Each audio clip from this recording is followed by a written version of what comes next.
అహంకారం తీస్తాం, తోలు తీసి కింద కూర్చోబెడతాం. మీకు ఒళ్ళు ఒక్కొక్కళ్ళకి మీకు ఎక్కడెక్కడ ఉన్నాయో తెలియట్లా. మీకు అహంకారాలు పెరిగిపోయినాయి. మీకు ఆధిపత్యపు అహంకారంతో అధికారుల మీద దాడి చేస్తే మిమ్మల్ని ఎలా తీసుకెళ్లాలో, ఎలాంటి శిక్ష పడాలో మీకు ఖచ్చితంగా చేసి పెడతాం. మీకు ఇష్టారాజ్యంగా చేయకండి.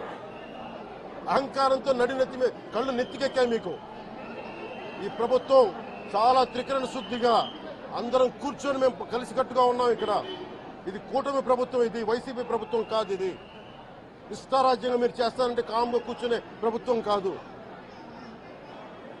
మీకు ఎలా చేస్తే, ఎలా నియంత్రిస్తే మీకు కిందకు వస్తారో మేము చేస్తాం. మీరు గాల్లో విహరిస్తూ ఉన్నారు.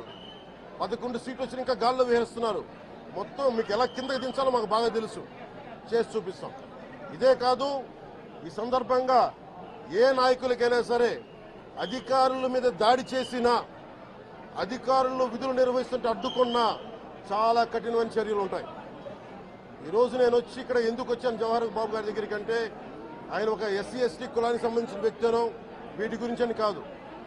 ఎవరైనా సరే ఇర్రెస్పెక్ట్ ఆఫ్ కాస్ట్ ఆధిపత్య ధోరణితోటి కనుక దాడి చేసి